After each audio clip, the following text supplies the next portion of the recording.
자 이제 콘트 김경훈 연구원 통해 가지고 어려운 콘트 좀 쉽게 이야기 들어보겠습니다. 어서 오십시오.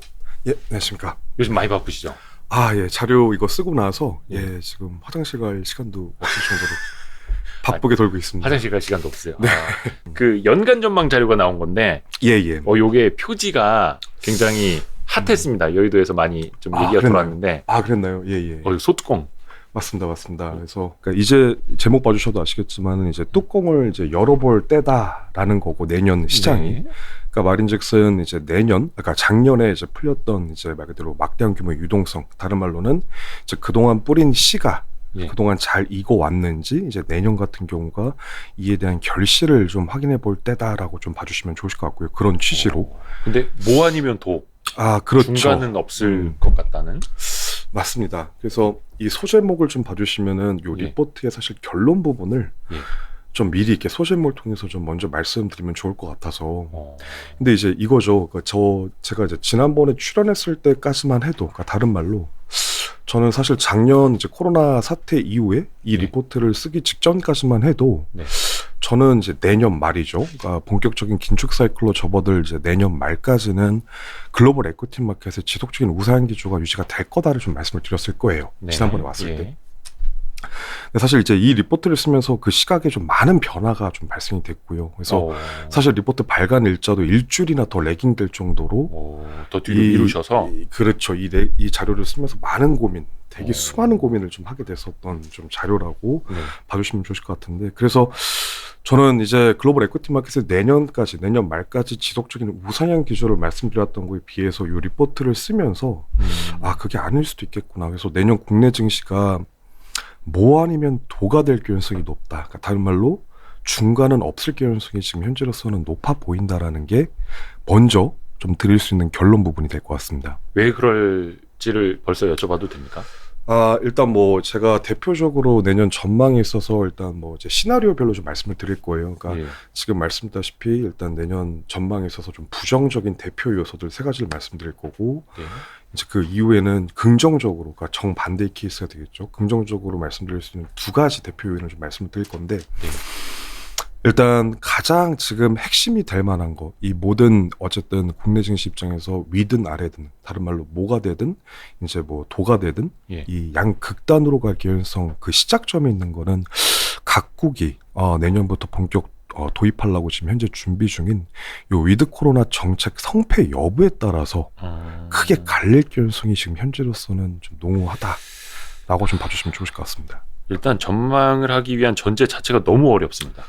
그렇죠. 그죠. 이거는 지금 네덜란드인가 어디 뭐 유럽도 그렇고 지금 다시 다 제자리 걸음 다시 그죠. 돌아오고 위드 코로나 있고요. 쫙 예, 풀었다가 예. 뭐 하루에 확진자가 10,000몇천 명씩 나오니까 다시 막 봉쇄한다 그러고 맞습니다. 뭔가 좀 딱 떨어지는 게 있으면 좋긴 한데 일단은 예. 전제부터가 좀 불확실하다는 걸 이제 생각을 하고요. 맞습니다. 그래서 일단 뭐 순서대로 좀 중요한 차트 위주로 좀 말씀을 드려보면, 일단 네. 올해 들어와서 나타난 이제 글로벌 주식시장의 좀 변화라고 할 만한 걸 좀 짚고 넘어가 될 것 같습니다. 네. 그래서 요 그림 1번부터 왼쪽 거요. 그리고 오른쪽 그림 2번, 그리고 밑에 있는 표 3번까지 한번 쭉 이제 예. 훑어봐 주시면 아시겠지만, 일단 좀 뚜렷한 변화였죠. 그러니까 일단 먼저 작년부터 좀 케이스를 봐주시면은, 작년 이제 코로나 위기를 겪고 나서 이제 주요 국가 중에서도 가장 상승 폭이 강했었던 게 바로 저희 나라였어요. 우리요. 그래서 보시는 것처럼 이제 주요 국가 중에서도 지금 가장 가파른 성장, 그러니까 상승을 보여줬던 게 이제 국내 증시였었고, 네. 이제 이러한 영광도 좀 잠시뿐이었을까요? 지금 올해 들어와서부터 좀 상황을 좀 봐주시면요. 네. 이제 요 1번 차트에서 곤색선이 이제 코리아인데, 네. 올해 들어와서부터는 색깔이 이제 확연하게 바뀌었죠. 그러니까 올해 들어와서는 다른 지역이나 국가는 이제 뭐 꾸준하게 뭐 야금야금 우상향 기조가 펼쳐져 왔던 거에 비해서 이제 국내 증시, 더 나아가서는 이제 제조업 신흥 국가들 중심으로 좀 이렇게 지지부진했던 모습을 좀 보실 수가 있으실 것 같습니다. 네. 그래서 어쨌든 장의 색깔이 이렇게 변화한 데 있어서는 어떠한 좀 이유가 있었었는지 그 근본적인 좀 이유를 말씀드리기 위해서 여기 이제 4번 차트와 5번 차트가 좀 중요할 것 같은데, 이제 이보다 저희가 먼저 좀 봐야 할 거는 이거 될 것 같아요. 이제 가장 최근의 위기였었죠. 과거 2008년 금융위기 때와 네. 이번 2020년도 코로나 사태에 대한 성격부터 좀 파악을 해볼 필요가 있을 것 같습니다. 그러니까 말 예. 그대로 이 둘 간에는 성격부터 차이가 있다라는 건데, 그러니까 이거죠. 그러니까 아시는 것처럼 2008년 금융위기 때는 이제 선진국 중심으로 이제 말 그대로 얽히고 설켰던 이제 금융 시장의 붕괴, 말 그대로 시스템 리스크였던 거에 비해서 네. 이번 코로나 위기 같은 경우는 이제 신흥국에서 시작이 됐고요. 말 그대로 전염병이었다 보니까 여기저기 이제 옮겨다니면서 경제 활동을 저해해 왔었던 말 그대로 외생 변수다라는 이런 성격상의 차이점부터 시작을 한다라는 거였고, 네. 그래서 이를 실질적으로 좀 시각적으로 보실 만한 게 요 차트가 될 것 같은데요. 4번과 5번. 예. 일단 4번 차트부터 봐주시겠습니다. 왼쪽 봐요. 예. 일단 요 차트는 이제 2008년 금융위기 이후에 요 빨간색 선 DM 쪽이 좀 중요할 것 같습니다. 이게 선진국 쪽이고요. 앞서 네. 말씀드린 바와 같이 과거 2008년 금융위기 이후에 DM의 케이스를 볼 경우, 그러니까 선진국의 케이스를 볼 경우 지금 보시다시피 과거 2008년 금융위기 때는 그 이후에도 이런 저성장 기조 또는 이제 이런 역성장 기조가 DM 위주로 중장기화됐던 거에 비해서 선진국 DM. 예. 이번 5번 차트, 이번 코로나 사이클 한번 봐주시면요. 상대적으로 이제 DM 쪽의 반등폭이 되게 가파른 걸 좀 보실 수 있을 것 같아요. 좀 이를 예. 디테일하게 보실 수 있는 게 바로 밑에 있는 그림 6번인데요. 예. 이거는 이제 연도별 경제 성장 전망 조정치라고 좀 봐주시면 좋을 것 같아요. 그래서 가운데 있는 선진국 쪽부터 한번 봐주시면 일단 여기서 회색 선이 이제 기존, 그러니까 19년도죠. 그러니까 네. 코로나 사태 직전에 설정이 돼 있었던, 세팅이 돼 있었던 이제 연도별 경제 성장 이제 이동 경로 추이라고 봐주면 좋을 것 같은데, 지금 해를 거듭할수록 앞서 말씀드렸다시피 선진국 같은 경우에는 기존 추세대로 빠르게 회복하고 있는 거에 비해서 지금 신흥국이 문제입니다. 이번 사이클은. 지금 보시다시피 작년에 어쨌든 코로나 위기로 인해 가지고 경기 수축으로 갔던 거는 동일한 상이었지만은 선진국과는 좀 다르게 해를 네. 거듭할지언정 빠르게 기존 성장 경로대로 지금 회복을 못하고 있는 모습, 다른 말로 괴리가 아직까지도 유지가 되고 있는 모습을 실제 보실 수가 있으실 것 같다. 저 사이가 좁혀져야지 전망대로 가는 건데. 그렇죠. 그렇죠. 아하. 그러니까 기존의 경제 이제 성장에 대한 이제 전망대로 예. 지금 선진국 같은 경우는 지금 빠르게 해를 거듭할수록 붙고 있다라는 거였고, 아하. 이 괴리가 커진 이유, 신흥국 같은 경우는 지금 괴리가 계속 유지가 되면서 움직이고 있다라는 거죠. 그러니까 저 사이가 이제 좁혀지질 않는다는 게. 그렇죠. 그 이유는 이제 성격상의 같은 위기일지언정 그 성격상의 차이가 있기 때문이다라고 말씀드렸던 거였고, 펀더먼탈리. 네. 그리고 넘어가셔서 봐주시면은 사실 이제 올해 들어와서 보다 더 직접적인 요인들을 좀 말씀드리고자 합니다. 그러니까 국내 증시의 발목을 잡게 됐었던, 더 나아가서 이제 제조업 신흥국가들의 발목을 잡게 됐었던 보다 더 직접적인 요소들을 말씀드리고자 하는데, 네. 일단 이거는 뭐 다 알고 계신 내용이실 것 같아가지고 여기 소제목 위주로 좀 훑고 넘어가는 식으로 좀 말씀을 드려볼게요. 네. 일단 첫 번째로는 이제 말 그대로 공급망 차질. 그러니까 이건 작년 말부터 좀 이제 발생이 됐었던 현상이었죠. 이제 공급 변목 현상으로 인해 가지고 이제 공급망 차질 현상이 좀 심화가 올 한 해 장기화됐었던 모습이었고요. 이러한 상황은 이제 바로 밑에 있는 두 번째 소제목 봐주시면 아시겠지만 이제 말 그대로 지금 현재 이런 기형적인 형태의 이제 공급 쪽에서 물가를 끌어올리고 있는 이런 인플레이션 이제 압력을 야기해 왔었다라고 좀 봐주시면 좋으실 것 같고요. 네. 그리고 마지막 대표 요인이라고 봤을 때는 이제 가장 최근이었죠. 이제 올해 들어서 9월 달을 변곡점으로 해서 이제 중국발 이제 헝다그룹의 크레딧 이슈까지 좀 네. 겹쳤던 모습이었다 보니까 지금까지 말씀드렸던 이런 크고 작은 이런 악재들에 의해서 지금 국내 증시뿐만이 아니라 더 나아가서는 이제 제조업 신흥국가들 중심으로 좀 지지부진한 모습이 그동안 펼쳐지게 됐었던 주요 원인이었다라고 네. 봐주시면 좋으실 것 같습니다. 그래서 바로 한번 또 넘어가 주시면 이제 여기서부터가 이제 본문이 좀 될 것 같아요. 이제 내년. 내년 전망을 좀 드릴 건데, 내년 전망에 있어서 뭐 앞서서 저희 커버 페이지에서 저희 서두에서 말씀드리긴 했지만은 내년 전망도 일단 이제 아무래도 앞서 말씀드린 것처럼 이제 외생 변수로 인한 코로나로 인한 이제 요인이 크다 보니까 가정이 좀 들어갈 수밖에 없을 것 같고, 네. 여기에 대한 가정이라 봤을 때는 가장 중요한 중추적인 역할을 할 게 내년 같은 경우는 이제 각국이 도입하려고 준비 중인 요 위드 코로나 정책에 대한 이면부터 저희가 좀 살펴봐야 될 것 같다라는 부분이었습니다. 네. 그래서 좀 네거티브한 그 요소부터 좀 말씀을 드리고자 하는데 네. 내년 전망에 있어서 지금 왼쪽에 있는 게 예, 권역별, 권역별 그리고 백신 요- 접종 완료자, 맞습니다. 그리고 오른쪽에 있는 게 이제 국가별이고요. 그래서 예. 보시다시피 백신 접종 완료율. 예예 네. 부스터 시작까지 포함이 된 이제 수치들입니다. 그래서 네. 지금 보시다시피 이제 선진국들 위주로 백신 접종 완료율이 이렇게 높은 걸 보실 수 있으실 것 같고 이 중에서도 지금 현재 이 14번 차트를 봐주시면은 지금 전 세계에서 백신 접종 완료율이 가장 빠른 지금 포르투갈의 좀 케이스가 될 것 같습니다. 일단 여기서 이 하늘색 선을 좀 봐주시면 이게 백신 접종 완료율이고요. 포르투갈 내에서요. 8월 16일에 70%를 돌파했네요. 굉장히 빨랐었네요. 그렇죠. 제일 빠른 국가입니다. 전 세계에서. 네.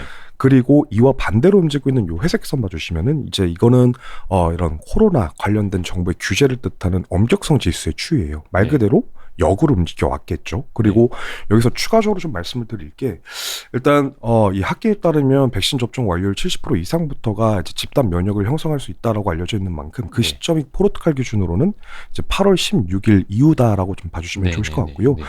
그래서 포르투갈 역시 이 시점 이후로 이제 위드 코로나 정책을 도입했다라고 좀 봐주시면 좋을 네. 것 같습니다. 이러한 관점에서 엄격성 지수를 한번 봐주시면요. 엄격성 지수. 예, 그러니까 정부의 정부가 얼마나 그 사회적 코로나 관련된 거리두기를 그렇죠. 강하게 규제를- 하느냐. 그렇죠. 그래서 연초까지만 보셔도 연초에는 들쑥날쑥했었죠. 그러니까 네. 이 규제를 낮추면 갑자기 또 확진자 늘다 보니 다시 올리게끔 되고 있고 또 네. 올렸더라면 또 이제 완만해지면 또 다시 한번 또 이거 네. 계속 들쑥날쑥했다가 반복이죠. 그렇죠. 앞서 말씀드렸던 것처럼 이제 위드 코로나 정책을 도입했었던 8월 16일 이후 요 엄격성 지수 추이를 봐주시면 아시겠지만 보다 더 체계적이고 단계적으로 지금 빠르게 지금 우하향 곡선을 그리고 있는 걸 보실 수가 있으실 것 같아요. 그래서 아무래도 그러니까 과거처럼 이렇게 들쑥날쑥한 모양이 아니다라는 거죠. 위드 코로나 네. 정책을 도입한 이후에는. 그래서 요 15번 차트로 연계해서 한번 저 봐주신다면 오른쪽 거. 예, 네. 오른쪽 차트입니다. 이거는 이제 한 국가의 대표적인 이제 말 그대로 이제 산업 동향, 경제 활동을 대변해서 보실 수가 있는 대표해서 보실 수가 있는 이 포르투갈의 경기 체감 지수와 이동성 지수를 좀 그려놨던 건데 네. 뭐 당연한 얘기겠죠. 그동안 연초 이후 엄격선 지수가 내려져 온 만큼 낮아져 온 만큼 경제 활동 재개가 이렇게 본격화됐던 걸 실제 보실 수 있으실 것 같고 또 앞서 말씀드렸다시피 이제 8월 16일 이후이죠. 이 위드 코로나 정책이 도입된 이유를 좀 봐주셔도 지금 현재로서도 아직까지도 이제 경기 체감 지수는 지속적으로 이제 높은 고점에서 유지가 되고 있고 이동성 지수도 지속적으로 우상향 기조가 펼쳐지고 있었다라는 거였습니다. 그래서 중요한 거는 이게 포르투갈처럼 요 위드 코로나 정책을 이렇게 미리 도입한 국가들의 선례를 바탕으로 해서 이제 내년부터 글로벌 주요국들의 이제 핵심 이제 쟁점이 이제 위드 코로나 이제 시대를 맞이하려는 각국들의 이제 준비가 지금 진행 중이다라고 좀 봐주시면 좋으실 것 같고요. 근데 이 시점에서 저희가 한번 질문을 좀 던져봐야 될 것 같아요. 이게 과연 전부일까? 그러니까 이러한 정책의 이면은 무엇일까? 좀 민낯을 들어봐야 되지 않을까라는 그러니까 사실 여기까지만 놓고 보면 되게 단순해 보이는데 맞습니다. 그러니까 백신 접종률이 올라가고 사회적 거리두기를 완화하고 그거에 따라서 경제 활동을 재개하고 경제 활동 정상화가 많이 된다라는 것까지는 우리가 흔히들 이제 생각을 할 수 있는 건데 거기에 변수가 너무 많다는 거잖아요. 그러면 네. 백신 접종률 증가, 거리두기 완화, 경제 활동 재개 정상화 요거는 이제 포르투갈 사례에서 여기까지는 봤는데 그렇죠. 이게 지금 이제 변수가 엄청나게 계속 많아지니까 문제 아닙니까? 맞습니다. 그래서 저는 이제 의문을 이제 던졌던 것처럼 이러한 이제 각국들의 이제 의도에 대한 민낯을 좀 들어볼 필요가 있다라는 거였고, 네. 그래서 저는 이걸 알아보기 앞서서 먼저 좀 저희가 살펴봐야 될 게 우리는 지금 실제로 위드 코로나 정책과 공존을 할 만큼의 실제 면역력을 지금 현재 갖추고 있는지 그 여부부터 좀 판단해 볼 필요가 있을 것 같다라는 거죠. 실제 면역력. 그러니까 실제로 저희가 위드 코로나가 말 그대로 경제 활동을 재개를 할 만큼의 면역 체계를 지금 현재 구축하고 있는지 그 여부가 중요할 거다라는 거죠. 일단 이거는 뭐냐면 이제 미국 이제 질병통제예방센터죠. CDC에서 최근 이제 담고 있는 보고서에서 담고 있는 이제 시간이 경과됨에 따라 이제 백신 3사에 대한 이제 면역 체계가 감소되고 있는 걸 좀 도표화를 해드렸던 건데 가장 눈에 띌 만한 일단 이제 3사라고 했을 때 그 중에 이제 얀센이 있을 것 같습니다. 얀센 봐주시면은 백신 접종 이후 6개월이 지난 시점부터 봐주시면은 면역력이 떨어지죠. 제로까지 떨어지고 있는 거 보실 수 있을 것 같고요. 6개월이 지난 시점으로 하여금 나머지 뭐 모더나나 화이자 같은 경우는 상대적으로 높긴 하지만 면역 체계가 거의 절반까지 우하향 곡선을 그리고 있다라는 거는 매한가지다라는 거죠. 그래서 결국 계속 부스터샷을 맞아야 되는 그래서 거고. 부스터샷을 강조하고 있는 건데 예. 중요한 건 그래서 이렇게 제한적인 이 백신에 대한 이제 면역력 유효 기간을 감안을 해서 이제 요 17번 차트를 좀 봐주시면요. 네. 이제 요 차트가 요 리포트의 가장 핵심 차트가 좀 될 것 같아요. 예, 이거는 뭘 해본 거냐면 네. 방금 위에서 보셨던 이 시간이 경과됨에 따라 이 면역 체계가 지금 감소되고 있는 것을 요 17번 차트에서는요, 이걸 미국에 대입해 본 겁니다. 실효 면역률. 그렇죠. 그러니까 매달 미국에서 신규 접종 완료를 한 사람들을 기준으로 네. 시간이 경과됨에 따라 어떻게 실제 실효 그 면역 체계가 감소되고 있는지 요 파란색 선으로 모델을 한번 만들어 봤어요. 보시면 요거 차트만 보셔도 아시겠지만 일단 미국 기준입니다. 네. 미국은 1월부터 4월까지 접종을 완료한 사람들의 면역 체계가 이미 사라진 지 오래다라는 거고요. 그나마 5, 6개월 지나가면서 그렇죠. 그나마 유의미 있게 지금 면역 체계를 구성하고 있는 미국인들 기준으로 지금 접종분이라고 했을 때는 그게 5월 이후에 맞은 접종분이 그나마 유의미 있게 지탱 중이다라고 봐주시면 좋으실 것 같아요. 그러니까 아직 한 6개월 정도가 지나지 않은. 그렇죠. 그래서 핵심이 이제 요 18번 차트로 오는데요. 네. 지금 보셨던 요 파란색 선에, 그러니까 말 그대로 시간이 경과됨에 따른 이제 실제 실효 능이죠. 네. 이것을 누적으로 연결해 놓은 게 18번 차트에서 요 하늘색 선이 될 것 같고요. 아래로 꺾이고 있는 이 아래로 선. 꺾이고 있는 거. 네. 그리고 곤색 선은 저희가 알고 있는 수치들이죠. 그러니까 미국 정부가 공식 발표하고 접종 있는 완료율. 그렇죠. 누적 백신 접종 완료율이라는 겁니다. 지금 보시면요. 미국 같은 경우에는 지금 5월 달부터 이 둘간의 괴리가 커지고 있어요. 그러니까 실제로 백신을 맞은 사람들은 많아져도 그렇죠. 그거를 이제 면역을 할 수 있는 사람들은 그렇죠. 떨어지고 있는. 그렇죠. 그렇죠. 그러니까 결국 이게 의미하는 바가 뭐냐. 이게 둘간의 괴리가 커지고 있는 이유는 앞서 보셨던 것처럼 시간이 경과됨에 따라 백신 면역 체계에는 이제 감소분이 일어난다. 그러니까 다른 말로 시간이 경과되면 면역은 자연 감소를 하게 되어 있다라는 거고 요 하늘색 선이 네. 정부가 공식 발표하고 있는 곤색 선을 따라가기 위해서는 계속 맞아야 되는 거야? 아, 그렇죠. 그런 셈이죠. 그러니까 이런 자연 감소되는 분을 초과하는 매달 신규 접종 완료자가 더 나와야 된단 말이 되는 거겠죠. 근데 5월 달부터 제가 변곡점이라는 말씀을 드렸어요. 예. 괴리가 커지기 시작했던 예. 게 이게 왜 그러냐. 다시 17번 차트 요 회색 막대기를 봐주시면 아시겠지만요. 네. 미국 같은 경우도 1월부터 4월까지 신규 접종 완료자가 증분세였습니다. 증가세였다는 거죠. 그러다가 5월부터 5월 달부터 꺾였어요. 그러니까 안 그래도 자연 감소되는 이 면역 체계가 신규 백신 접종 완료자가 5월 달부터 반락을 하다 보니 이렇게 추가적으로 확대되면서 둘간의 간극이 커지기 시작했다라고 봐도 좋으실 것 같고요. 그래서 이거죠. 중요한 건 미국 정부가 알려주고 있는 발표하고 있는 저희가 그래서 알고 있는 네. 미국의 백신 접종 완료율은요. 57%가 아니고요. 실제 면역이 존재하는 미국인들은 16%밖에 되지 않는다라는 계산이 나온다는 겁니다. 사실상 지금 미국의 실효 면역률은 16%밖에 되지 않는다. 왜냐하면 사람들이 백신 맞은 지 이제 5, 6개월 지나가 버리면 확 떨어져 버리니까. 맞습니다. 그래서 사실상 이거를 방지하기 위해서도 가장 적당한 이제 텀이라고 해야 될까요? 그 듀레이션, 부스터 샷을 최소 3, 4개월 안에 계속 맞아야 된다는 뜻이 될 거예요. 이 곤색선을 따라가기 위해서는. 이 곤색선을 따라가려면 맞습니다. 3, 4개월에 한 번씩. 맞습니다. 모든 사람들이, 모든 인구가. 제가 정확히 5개월 만에 맞았거든요. 예. 얀센 맞고 나서 5개월 만에 그저께 모더나를 맞았는데 예. 그 짓을 네. 3, 4개월 만에 한 번씩 해야 된다고. 네네네. 어휴, 예, 참 힘드네요. 일단 이게 좀 가장 중요한 내년 전망에 있어서 이제 핵심 차트가 될 것 같아요. 근데 요게, 지금 사람들이 한두 번 맞는 것도 그렇게 힘들어하고 귀찮아하고 막 그렇죠. 조금 겁도 내고 그렇죠. 하는데 그게 정부 정책으로 계속해서 부스터 샷을 맞도록 부스팅 효과를 내야 되는 거고 굉장히 좀 어려운 전제 조건인데요. 그렇죠. 그러니까 중요한 건 이거가 될 것 같습니다. 사실 이러한 이렇게 간극이 있다라는 거, 그러니까 발표치와 실제 실효능에는 이렇게 간극이 있다라는 거를 인정을 해야 돼, 인정을. 그렇죠. 주요국들의 중앙 정부들이 모르는 게 아닐 텐데 아하. 그럼에도 불구하고 내년에 이 위드 코로나 정책 시대를 왜 이렇게 맞이하려고 하는 걸까? 이제 여기에 이면을 봐야 되겠죠. 그것도 이면이 있습니까? 그렇죠. 여기에 답이 있습니다. 아니, 그러니까 일단 정부 돈으로 백신 주사를 무작정 놔주기만 하면 될 것 같긴 한데 물론 국민들이 따라만 준다면 근데 거기에도 또 하나의 고민이 있다는 거예요?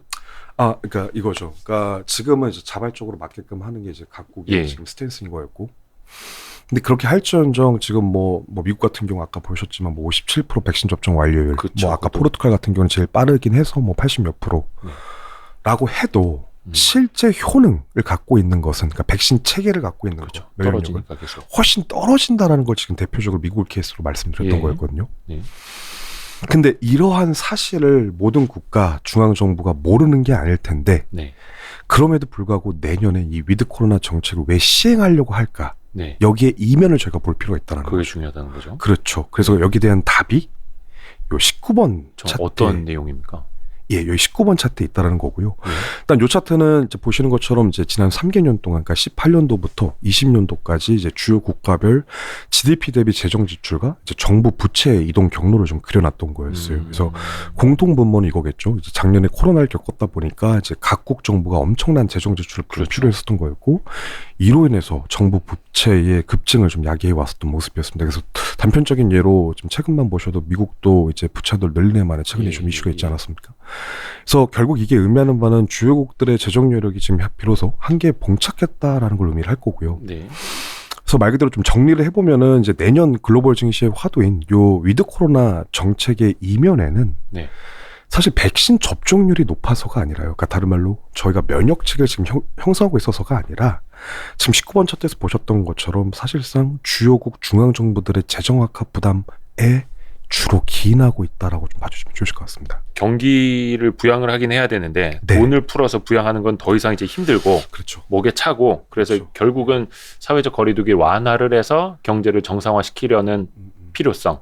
그렇죠. 그렇죠. 그리고 이거에 대한 이제 뭐 말 그대로 이제 백신 접종률을 계속 강조를 해 가면서 이제 네. 경제 활동 재개를 꽤 하고 있는 건데 사실상 저희가 면역 체계를 아직까지 구축하지 못했다라는 걸 아까 그 시료 백신 접종 완료에서 보셨던 거였고, 그렇죠. 근데 사실 저는 이러한 사실을 각국 정부가 모르는 건 정말 아닐 거다. 그러겠죠. 왜냐하면 지금 뭐 정말 부스터샷을 모든 국가들이 지금 매달 이렇게 계속 맞으면서 정말 이 접종 면역력을 갖고 있는 사람이 정부 공식 발표치에 지금 따라가고 있는 모습도 아닐 건데, 네. 이럼에도 불구하고 굳이 내년에 위드 코로나 정책을 시행하려는 그 이유 자체가 말 그대로 재정 악화 부담에 좀 주로 기인하는 게 아니냐라는 거죠. 그럼 어찌됐든 간에 방향은 그렇게 갈 거라고 생각을 해도 되는 겁니까? 위드 코로나로 그냥 갈 거다? 그게 내년 글로벌 증시의 화두가 화두 예, 있고 예. 그동안 였고 그리고 앞으로 될 거고요. 그래서 저는 이게 가장 내년에 큰 다운사이드 리스크이지 않냐. 저희 나라만 단편적으로 보셔도 이제 11월부터 이런 규제들 많이 완화되지 않았습니까? 네. 근데 지금 뭐 네이버 검색해봐 주셔도 아시겠지만 2,000명 밑으로 안 내려가고 있어요. 그렇죠. 예, 그나마 늘 수 있죠. 그나마 우리나라는 이제 중진국이고 어쨌든 이 백신 확충약이 있다 보니까 이 백신은 그나마 있는 걸로 좀 막고 있지만 좀 이따 보여드릴 내용이긴 한데, 뭐 이제 중진국이나 이제 후진국 같은 경우에는 아직 자국 인구도 커버 못할 만큼의 백신을 아직 미미한 수준으로 갖고 있다라는 거였고, 네.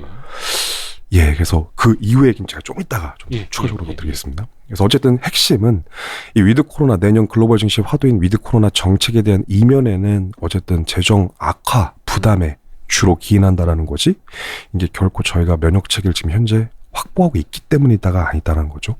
저는 그래서 지금 어쨌든 이러한 내년에 이러한 이제 상황, 위드 코로나 이제 정책의 도입 이런 상황 자체가 어쨌든 향후에 더 큰 문제로 번질 수 있는 그 이유가 올해 저희가 실제로 경험을 했죠. 7월 달에 제2의 제3의 이제 말 그대로 추가 변이 바이러스를 재생산할 개연성이 높기 때문이다라는 거였고, 그래서 이 20번 차트를 좀 봐주시면요.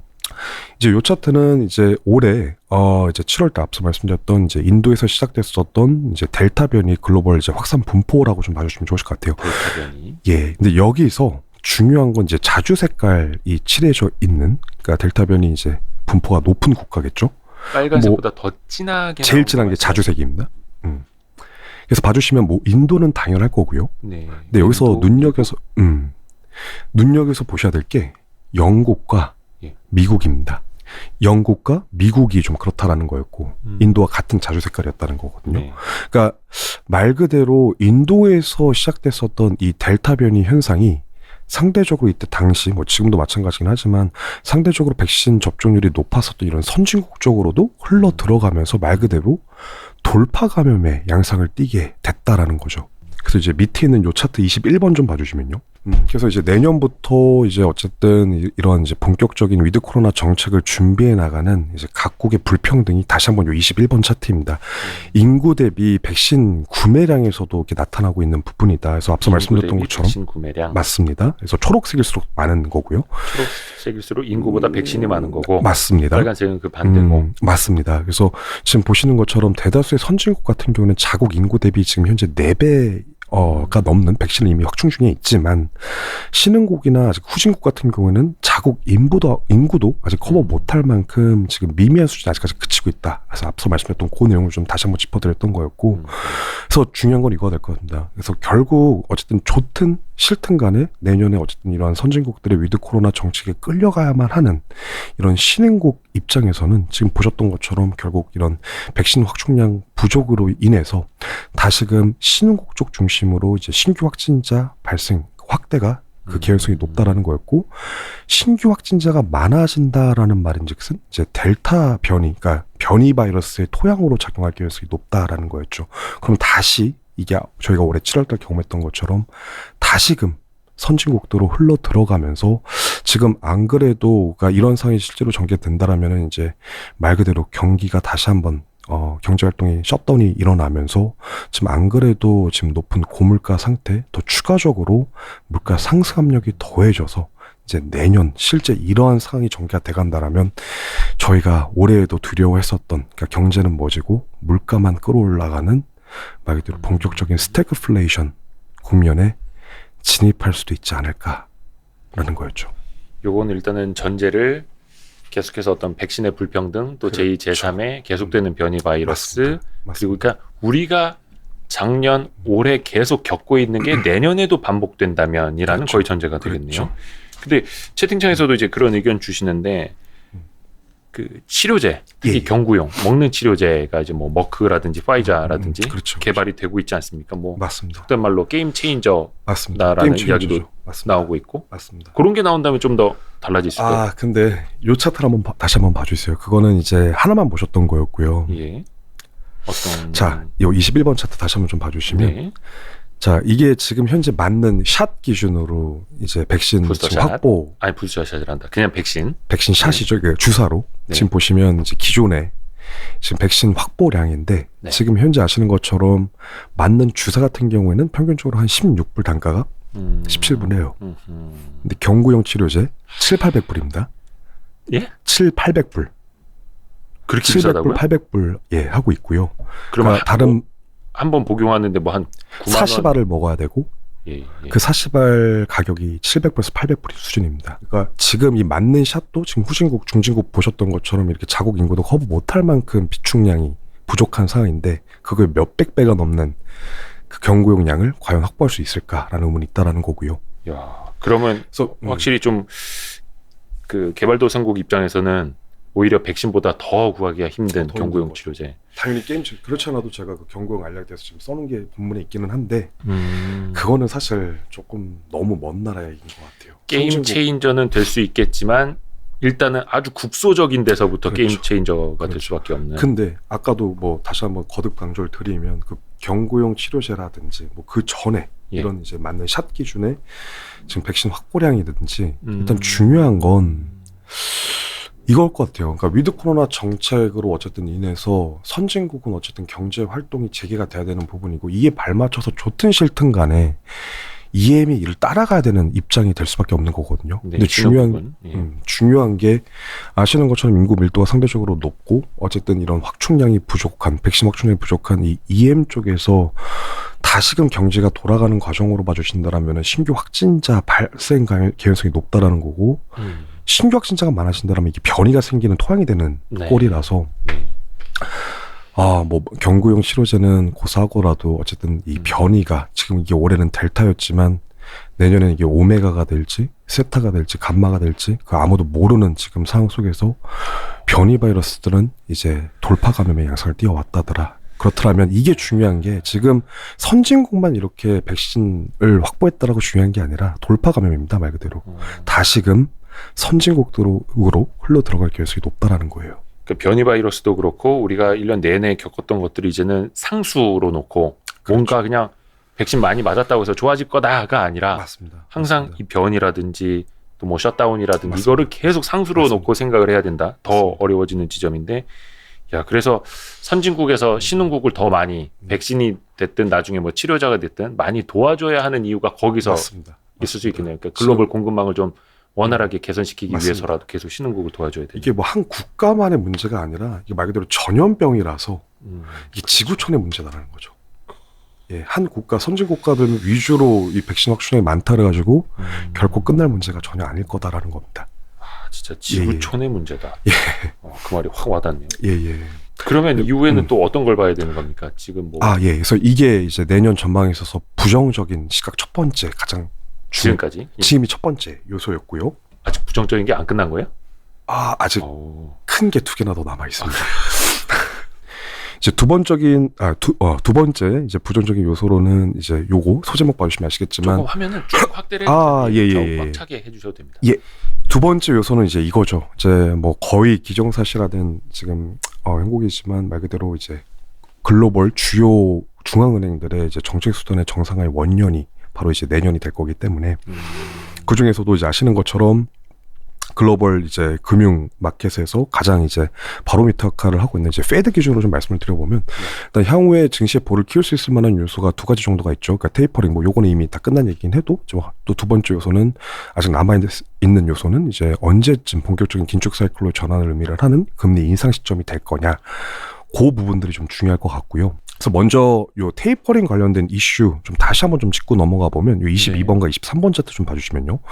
요거는 제가 올해 상반기 연초에 좀 테이퍼링 관련된 이제 리포트에서 담고 있었던 그 차트들을 다시 한번 좀 발췌해 온 건데 일단 결론만 말씀드려 볼게요. 일단 중요했던 거는 테이퍼링이라는 것 자체는 일시적으로 증시의 볼을 키울 뿐이지 이게 중장기적인 증시의 추세까지는 바꿀 수 없었다라는 걸 지속적으로 좀 말씀드렸던 부분이었고 또 이제 과거에 어쨌든 테이퍼링에 대한 경험이 있었다 보니까 아시는 것처럼 올해 들어서부터는 연초 때부터 이 테이퍼링 이슈가 이 QE4에 대한 테이퍼링 이슈가 이미 시장에 기반영이 돼 왔었던 모습이었다는 거죠. 그래서 과거 이때만큼의 엄청난 뭐 듀레이션과 증시의 볼을 키울 개연성은 지금 현재로서는 일단 낮다. 그래서 요거는 일단 차차고라도 아직 더 큰 이슈 이제 본격적인 긴축으로 이제 전환을 의미하는 금리 인상 시점이 언제 될 거냐.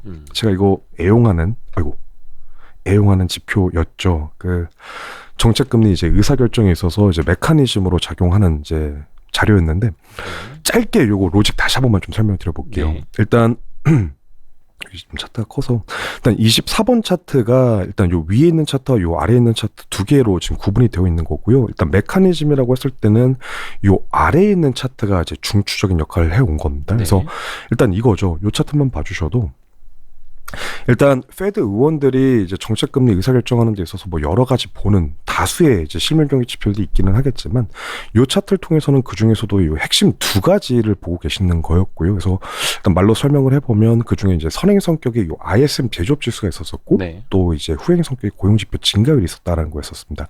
그래서 일단 여기 차트에 대해서 또 추가적으로 부연 설명을 드려보면 여기 회색 음영 처리가 이렇게 위든 요 아래쪽에 들어가 있는 게 보이실 거예요. 그러니까 이거는 뭐냐면 요 위에 있는 차트와 시계열상으로 연결이 되어 있는 거라서 그 구간은 실제로 이제 금리 인상 사이클 때 이렇게 음영 표기를 해드렸던 거였고 금리 인하, 정책금리 인하가 일어났을 때는 이런 식으로 이제 표기를 해드리는 부분이다라 봐주면 좋으실 것 같고요.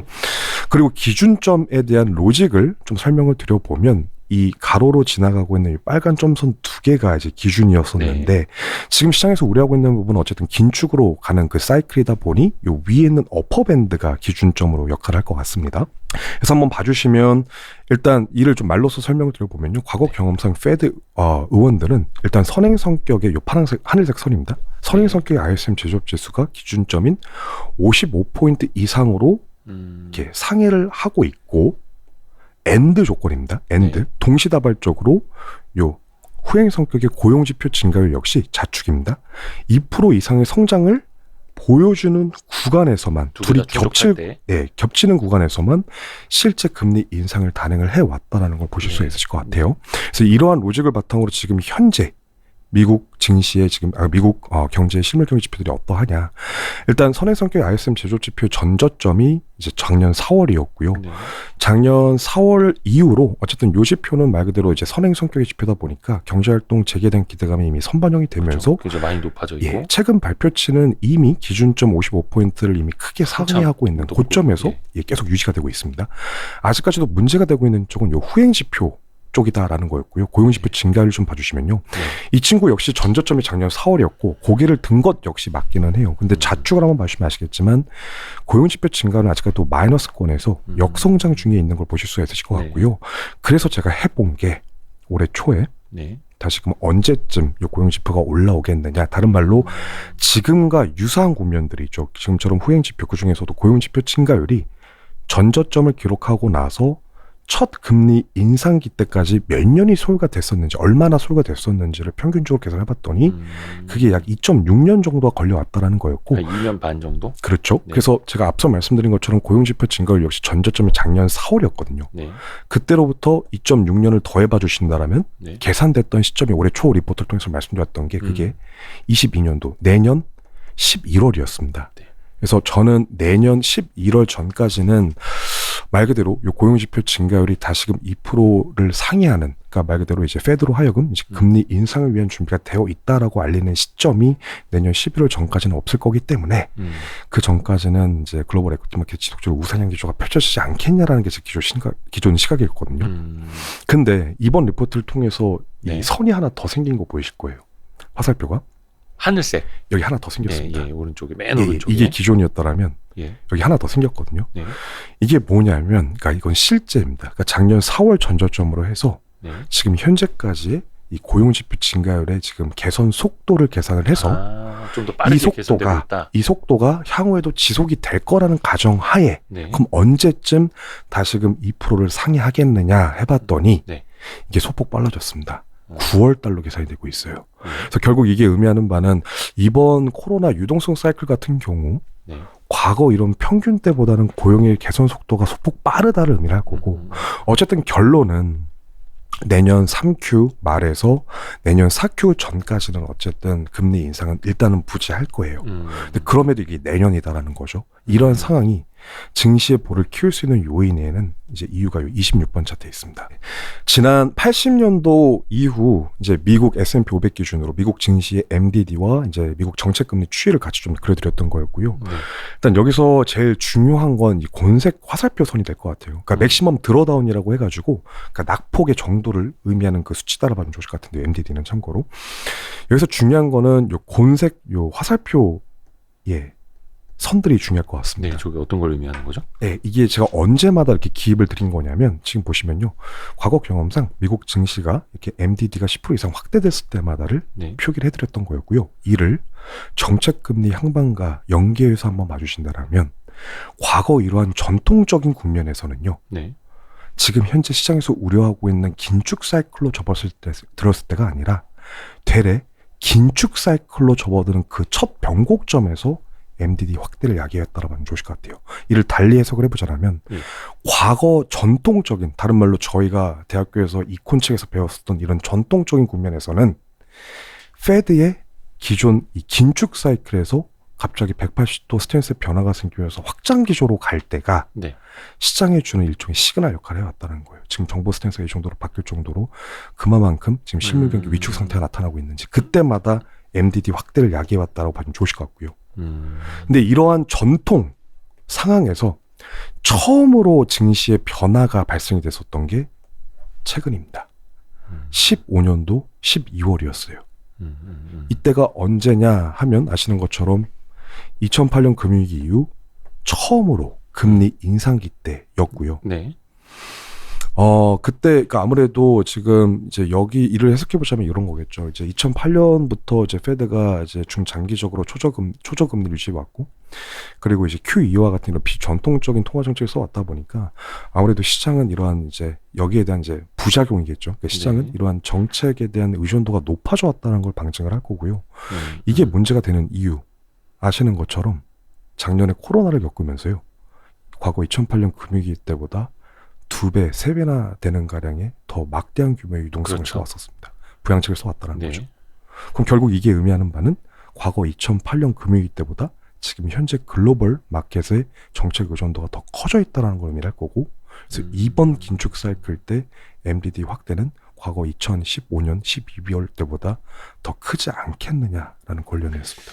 그러니까 훨씬 더 많은 돈이 풀려서 네. 더욱더 강력하게 부양을 했던 만큼 반대로 그 의존도가 너무 심해져서 맞습니다. 돈을 거둘 때 충격이 더 커질 수 있다. 맞습니다. 이런 논리. 맞습니다. 이제 내년 정책, 내년 이제 전망에 있어서 부정적인 전망에 있어서 이러한 이제 각국 중앙은행들의 이제 정책 수단의 정상화 그 과정 자체가 좀 힘들지 않겠느냐. 너무 비이상적으로 이제 부양책을 써왔다 보니까 비전통적이라는 게 맞겠죠. 네. 비정통적으로 좀 써왔다 보니까 과거 이러한 전통적인 국면에서 나타났었던 시장의 반응과는 너무 달라질 거다. 그거를 저희가 실제로 15년 12월에 목격을 했고 경험을 했고요. 이번에는 그 부양책의 규모가 과거 2008년 금융위기 대비 2~3배가량 더 큽니다. 네, 그래서 그만큼 더 큰 MDD 확대를 야기할 수 있는 부분이다라는 것까지 감안해야 된다. 좀 말씀드렸던 거였고, 네. 하나가 더 남은 거예요, 그러면 또? 지금 보시면 요 부분이 어떻게 보시면 가장 중요한 얘기가 좀 될 것 같아요. 중국 쪽 이야기네요. 중국의 좀 부재 이야기를 좀 드려야 될 것 같고요. 네. 요 밑에는 27번 차트 표 한번 봐주시면 아시겠지만 요거는 이제 글자가 많아가지고. 그냥 말로서 좀 설명을 드려보겠습니다. 이거는 이제 아시는 것처럼 매년 초죠. 3월 달에 중국 양해에서 이제 설정되고 있는 주요 정책들을 좀 정리를 해놓은 거고, 네. 일단 가장 눈에 띄는 부분이 작년 거부터 좀 봐주시면요. 어쨌든 뭐 작년에는 코로나 이러한 여파가 있었다 보니까 10년치 양해 뭐 정리해놓은 거 한번 비교를 해봤는데 이런 적은 처음이었습니다. 중국 정부에서 경제 성장에 대한 목표가 부재했던 게 작년이 처음이었고요. 이를 올해 거랑 연계해서 한번 봐주시면요. 올해는 문구가 생기긴 생겼습니다. 근데 되게 애매하죠. 6% 이상이라는 문구를 처음으로 또 썼어요. 원래 과거 중국 정부에서는 항상 특정 레인지를 줘왔거든요. 네. 6.5에서 뭐 7.5, 네. 뭐 8%에서 11%, 뭐 이런 식으로 특정 레인지를 줘왔던 거에 비해서 올해는 그게 되게 애매하다. 그러니까 말 그대로 그냥 6% 이상으로만. 그래서 아무래도 여기에 대한 이제 이면에는 일단 뭐 작년에 시작됐었던 그 코로나 여파가 아직도 잔존을 하고 있고, 그래서 이러한 양적 성장에 대한 이제 목표, 그러니까 부담을 좀 줄이기 위해서 아무래도 이런 구조 개혁보다는 이런 안정적인 이제 성장을 최우선 목표로 하고 있는 게 아니냐. 근데 이러한 면이요, 실제로 보실 수가 있는 게 다음 페이지입니다. 요 28번과 29번 차트 좀 봐주시면. 근데 이거는 이제 실제 중국 정부 업무 보고서에 들어가 있는 이제 주요 키워드 언급 횟수 빈도예요. 일단 여기 28번부터 좀 봐주시면요. 일단 코로나 사태 직전까지만 해도 중국 정부의 메인 포커스를 했을 때는 무조건적인, 무차별적인 개혁 성장 발전이었어요. 근데 그게 작년 코로나 사태를 겪고 나서 이런 이제 언급, 이런 이제 키워드의 언급 횟수가 급감하고 있는 거 보실 수 있으실 것 같고요, 실제로. 그러니까 성장에 대한 기치는 좀 줄고, 그렇죠. 민생, 안정, 그렇죠. 이런 쪽으로 강조하고 29번을 봐주시면, 그렇죠. 지금 현재 중국 정부의 메인 포커스가 민생 안정 쪽으로 일단 치우치고 있다라는 걸. 그러니까 성장보다는, 그렇죠. 과거의 이런 무차별적인 성장, 발전, 개혁 이런 것보다는 지금 현재는 민생과 안정을 중점으로 좀 두고 있는 모습이다. 그래서 아무래도 저는 여기에 대한 이제 이유로, 그러니까 여기에 대한 중국 정부 어떤 의도가 일단 있을까. 그래서 저는 일단 작년 코로나 영향으로 이제 중국의 성장 둔화와 이제 또 불의 불균형이 또 그동안 또 심화됐을 뿐만이 아니라 또 이전부터 진행이 되었던 G2 간의 무역 분쟁, 어쨌든 이런 저런 대내외적인 이슈로 인해서 이거죠. 지난주에 이제 6중 전에 끝나기는 했지만 이제 시진핑의 재집권은 내년에 있습니다. 그래서 이러한 이제 안정적인 시진핑의 내년 이제 재집권을 위한 대내외적인 이제 눈치 보기 스탠스로 중국 정부가 좀 태도가 바뀐 게 아니냐, 일정 수준 그렇게 일단 보고 있고요. 그래서 어쨌든 내년 전망에 있어서 부정적인 요소로 지금 현재 중국의 이렇게 뚜렷한 경제 성장 목표가 부재하다라는 거 외에도 사실 더 중요한 게 남아 있습니다. 지금 당장이라도 중국 경기가 침체로 접어들면서 그게 부메랑이 되어서 저희 나라까지 악영향을 끼칠 만한 요소가 중국 정부의 각종 이 부동산 관련된 규제들을 좀 들어둘 수가 있을 것 같아요. 부동산 관련 규제. 네, 맞습니다. 일단 이게 좀 중요할 것 같은데 요 30번 차트 좀 봐주시면요. 네. 일단 이거죠. 아시는 것처럼 이제 중국 정부가 과거 2020년도부터 이제 부동산 관련된 각종 규제를 지금 실시를 해왔고, 또 저희 서두에 말씀드렸던 것처럼 이제 올해 9월 달에 이제 헝다발 이제 크레딧 이슈까지 있었었고요. 네. 그런 이제 여파들에 인해 가지고 지금 요 30번 차트를 봐주시면 아시겠지만 지금 최근에 중국 부동산 경기가 급냉 중입니다. 그러니까 빠르게 둔화세로 접어들었다라는 네. 거고요. 또 내년에는 중국 정부가 이제 부동산세를 이제 도입하려고 예정 중에 있다라는 거죠. 추가적으로는. 그래서 이게 문제가 될 만한 이유가 바로 여기 31번 차트에 있습니다. 예. 이거는 뭘 해본 거냐면요. 과거 80년도 초반부터 지금 현재까지 중국 이제 GDP 대비 네. 부동산 가치의 비중을 지금 그려드렸던 거예요. 파란색 선이. 일단 80년 초까지만 보셔도요. 싱글 디짓이었습니다. 그러니까 큰 의미가 없었어요. 그때 당시에는. 네. 근데 지금 현재 봐주시면은 이게 13.5까지 급증을 해왔다라는 거였고요. 실제로 동구간 중국 경기의 성장 속도보다 부동산 가치의 성장 속도가 더 빨리 진행이 돼 왔다라는 거였었습니다. 그러니까 결국 이게 의미하는 건 지금 현재 이 부동산으로부터 오는 중국 인민들의 부효과가 지금 현재로서는 무시 못할 정도의 큰 규모로 확대가 됐다는 걸 의미할 거고요. 앞서 보셨던 요 30분 차트에서 보셨던 것 최근처럼 이런 중국 부동산 경기의 둔화 자체는 자칫 잘못하면 중국 인민들의 부의 효과를 억누를 수 있다라는 거였고, 중국 인민들의 부효과가 억눌러진다라면 이게 더 나아가서는 중국 내수 쪽에서도 이제 소비 둔화로 이어지면서 중장기적인 관점에 중국 경기 이제 침체기로 접어드는 게 아니냐. 근데 이게 부메랑이 돼서 국내로 돌아오는 이유는 요 차트들이겠죠. 그렇죠. 우리나라의 수출 비중. 그렇죠. 저희 나라는 뭐 소비 국가라고 하기에는 아직 너무 멀었고요. 이제 수출 의존도, 대외 의존도가 아직도 너무 높은 국가라서 그 중에서도 그렇죠. 중국이 아직까지도 4분의 1입니다. 26%. 예, 4분의 1 비중 차지하고 있고, 예. 지금 요 차트를 봐주시면 아시겠지만 이런 대중국 수출 비중 중에서도 품목별 비중이 반도체가 1위, 반도체, 석유화학 제품이 2위. 예, 그러니까 다른 말로 얘네 15%. 둘은 국내 상장사 중에서도 다 대형주인 애들. 그렇죠. 그렇죠. 그래서 지금 앞서 보셨던 것처럼 이런 중국 부동산발 말 그대로 이제 부의 효과 감소로 인한 이제 내수 수축으로 인해서 이게 부메랑이 되어서 국내 경기 쪽에서도 사실상 긍정적으로만 볼 수 있는 상황은 지금 현재로서는 아니다라는 거였습니다.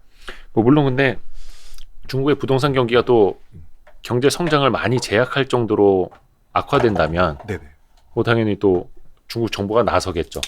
또 최근에도 그렇죠. 좀 규제를 좀 완화하는 것 아니냐, 약간 이런 스탠스도 좀 보인다고 하니까요. 예. 예상보다 더 빨리 그 부동산 경기가 둔화세로 가고 있다 보니까 그러한 지금 규제를 하려고 했었던 거에서 좀 걷어들이고 있는 모습이기는 한데, 일단 현재로서는 지금 그렇죠, 현재까지는. 지금 부동산 경기 급냉 중에 있다라는 거고, 일단 증시에서는 가장 좋아하는 키워드가 성장인데, 그렇죠. 중국 쪽에서는 키워드가 성장은 많이 좀 그렇죠. 맞습니다. 뜸해지고 있고 안정이라는 키워드가 뜨고 있으니, 근데 또 너무 안정만 줬다가 그 경제 성장률이 너무 많이 둔화되면 맞습니다. 또 어느 날 갑자기 손바닥 뒤집듯이 성장 위주로 또 갈 수도 있는 게 중국의 그렇죠. 정책일 수도 있으니까, 뭐 물론 어떻게 될지는 모르겠습니다만 맞습니다. 맞습니다. 뭐 일단은 여러 가지를 좀 감안을 해야 된다라는 거고요. 자, 그러면 이제 뭐 결론이나 이런 걸 좀 찾아서 가볼까요? 네. 지금 뭐 시간이 좀 부족한가요? 아니요, 그러지는 않은데 지금은 한 6시 30분 정도 됐는데, 예. 네네.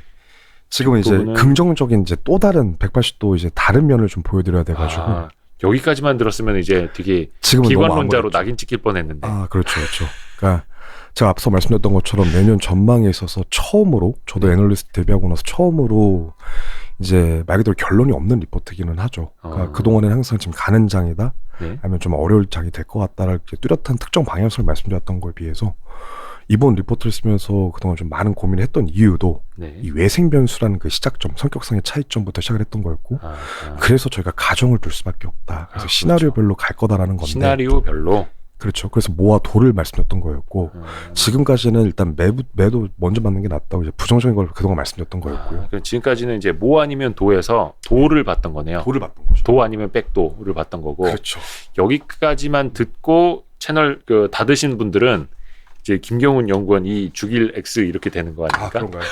네네네. 자, 여기서부터 이제 2부가 시작됩니다, 여러분. 하여튼 시나리오별로 우리가 생각을 해야 된다라는 전제하에. 그렇죠. 그렇죠. 뭐 고정돼 있는 게 어디 있겠습니까? 음. 경제는 살아있는 건데. 그렇죠. 그러니까 예. 이게 시스템 리스크가 아니라 외생 변수다라는 그 특이점 때문에 저희가 예측할 수가 더 어렵다라는 거고, 맞습니다. 그래서 가정이 필요하다는 거고, 예. 그래서 봐주시면 이제 내년 전망에서 이제 긍정적인 좀 얘기를 해드리고자 하는데, 네.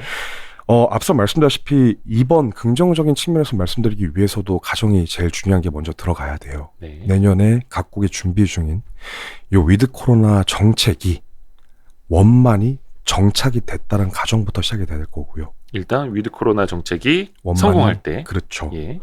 그럼 결국 이게 의미하는 바는 주식시장 측면에서 봤을 때 이제 패권이 본격적으로 EM으로 넘어오는 계기가 될 거다라는 거였습니다. 패권이 예. EM으로, 그러니까 신흥국으로 예. 넘어온다. 예예예. 아까랑 완전히 반대. 정반대 얘기가 이야기는 되겠죠. 예예예. 그러니까 위드 코로나 정책이 만약에 진짜 실패하면 계속해서 이머징 마켓이 더 훨씬 안 좋았을 텐데, 그렇죠. 또 그게 선진국으로 또 전이가 될 수도 있고, 그렇죠. 그렇죠. 공급망 측면에서. 맞습니다. 맞습니다. 근데 이번엔 그 반대 케이스. 그 반대 케이스가 될 거고요. 그래서 위드 코로나 정책이 안정적으로 이제 도입이 됐다라는 가정이 되는 건데, 지금 말씀드리고 하는 게 이제 앞서 지금 잠깐 소개해드렸지만 이제 본격적으로 패권이 EM 쪽으로 넘어오는 걸 말씀드린다고 할지언정 그 시작점, 그 중앙에 있는 거는 어찌됐든 다시 한번 미국입니다. 그래서 요 2-1 소제목 봐주시면 아시겠지만 미국의 경제활동 정상화부터가 좀 필요할 것 같아요. 네. 그래서 일단 뭐 그 이유도 뭐 아시겠지만은 이제 미국 같은 경우는 이제 전 세계에서 경제 규모가 가장 큰 국가일 뿐만이 아니라 그 3분의 2가 아직까지도 이제 소비 쪽에서 이제 큰 규모를 지금 이제 형성하고 있는 만큼 어쨌든 글로벌 대표 소비 국가다라는 거였고요. 네. 그래서 결국 이제 이게 의미하는 바는 우리나라와 같은 이제 신흥국이 호황기로 접어들기 위해서는 이 경제 대국인 미국이 많이 소비를 해줘야 된다라는 얘기가 되는 거겠죠. 예. 공식이 성립한다라는 거고. 그래서 이러한 관점에서 요 34번 차트 좀 봐주시면요. 네. 예, 이거는 이제 미국 개인 소비 증가율과 이제 미국의 산업 활동을 대변해서 보실 수 있는 ISM 제조업 지수의 추이인데, 지금 보시는 것처럼 과거 장기 시기였던 동행을 해왔을 뿐만이 아니라 조금 더 세부적으로 봐주시면 미국의 개인 소비라든지 소비자 기대 지수는 통상적으로 ISM 제조업 지수를 1개월 선행을 해서 움직여왔다라는 부분이었습니다. 네. 그래서 말 그대로 이러한 미국 소비 수요 확대에 대응하기 위한 기업들의 산업 활동 증가가 시차를 두고 나타난다는 얘기가 될 거고요. 이 35번 차트를 좀 봐주시면요. 이러한 미국의 산업 활동 증가는 결국 DM 대비 EM으로 주가 상대 공도를 그려서 한번 봐주시면은 그동안 또 장기 시기열 동안 동행을 해왔던 걸 보실 수가 있다라는 거죠. 그러니까 결국 또 이 차트가 의미하는 바는 미국의 이러한 소비 확대는 이러한 수요의 또 공급을 담당하고 있는 반대급부에 위치한, 그러니까 저희 나라와 같은 EM에서 수혜를 받아왔다라는 얘기로 해석이 가능할 거고요. 네네네. 그래서 바로 넘어가 주시면 보다 더 근본적으로 계속 한번 들어가 봤습니다. 36번 차트를 봐주시면요. 앞서 말씀드린 것처럼 본격적으로 EM으로 패권이 넘어오기 위한 그 시작점이 미국 쪽에 있는 어쨌든 산업활동 그 전 단에 있는 게 미국의 어쨌든 소비 쪽이라고 말씀을 드렸는데, 그래서 보다 더 근본적으로 지금 미국의 이러한 소비 여력이 어떤지를 한번 살펴보기 위해서 이 차트를 그려봤다 보면 좋으실 것 같아요. 그래서 이거는 코로나 사태를 전후해서 미국 가계의 가처분 소득 증가율과 저축률 추이인데요. 일단 뭐 아시는 것처럼 그동안 이제 미국 정부의 지원책뿐만이 아니라 이제 고용 개선이 일어났다 보니까 미국 가계 가처분 소득이 지금 현재 크게 증가 있는 걸 보실 수가 있을 것 같고요. 또 여기에 이제 코로나 팬데믹 이후에 누적된 저축률까지 좀 감안해서 봐주신다라면 지금 이제 향후 막대한 규모의 이연 소비가 발생될 수 있는 재원이 현재 마련되어 있다라는 걸 실제 보실 수가 있다라는 거였고요. 네. 근데 이럼에도 불구하고 지금 미국 내에서 지금 소비가 지금 현재 살아나지 못하고 있는 이유에는 지금 미국 역시 아직까진 위드 코로나 정책이 완전히 자리 잡지 못했기 때문이다라는 네. 결론이었고, 그래서 다시 한번 또 여기서 가정이 필요한 거죠. 향후에 이제 코로나 치료제 개발, 아까 말씀드렸던 이런 경구용 치료제라든지 향후에 이제 질서 있는 이런 관리가 가능해진다라면 이제 그간 확보된 이러한 막대한 규모의 이온 소비 재원은 곧바로 폭발적인 이제 소비로 이어질 가능성이 높다라는 거였고, 네. 이러한 상이 또 향후에 실제 전개되어 간다라면 그 이후의 연결고리는 이제 연쇄 반응을 일으킬 가능성이 높다라는 거였습니다. 그래서 여기서 말씀드리고 있는 연쇄 반응이 뭐냐면 이 37번 차트 좀 봐주시면요. 이거는 미국 산업활동가 ISM 지수업 지수를 원자재 가격 상승률과 같이 연계해서 그려졌던 거였는데 동행을 하고 있다라는 거고요. 그러니까 여기 된 이유는 이거겠죠. 앞서 말씀드렸던 것처럼 이제 미국 쪽에 이러한 소비 수요의 공급을 담당하고 있는 게 DM, 그러니까 저희처럼 EM 쪽이라 말씀드렸던 부분이었고, 네. 그럼 이런 신흥국이 어쨌든 미국 쪽의 상품을 내다 팔기 위해서 먼저 해야 될 거는 원자재를 수입을 해서 가공하는 절차가 필요할 겁니다. 그래서 예. 이러한 동향을 보여줘 왔었다라고 좀 봐주면 좋으실 것 같고 38번 차트는 이거에 대한 결과물이죠. 앞서 말씀드린 것처럼 이제 원자재를 가공을 해서 이제 이 납품을 하는 EM의 특성상 그 수혜가 이렇게 환으로서 기결이 돼 왔다. 결국 EM 커런시의 강세 현상으로 나타났다라는 거였고요. 신흥국 통화의 강세. 예예. 또 추가적으로 말씀드리고 싶은 게 39번 요 차트인데 일단 이거는 이제 미국의 산업 활동, 그러니까 ISM 제조업 지수를 미국의 기대 인플레이션이죠. 브레이크 이븐하고 같이 한번 그려놨던 차트였고요. 역시 네. 여기서도 장기 시절 동안 이 둘이 동행하고 있는 모습을 보실 수가 있으실 것 같아요. 그러니까 이거죠. 그러니까 사실 최근에 이제 시장 참여자들이 인플레이션의 인만 나와도 사실 거울 먹고 들어가는 경향이 있지 않습니까? 네. 근데 이제 이겁니다. 그러니까 지금처럼 앞서도 말씀드리긴 했지만 지금처럼 이런 기형적인 형태의 말 그대로 공급 쪽에서 끌어올리고 있는 물가 상승이 아니라 이제 선순환 구도가 되겠죠. 수요에 의한 물가 상승이 야기가 됐을 때는 이게 결코 나쁜 상황이 아니다라는 걸 40번 차트입니다. 요걸 통해서 좀 보실 수 있을 것 같은데요.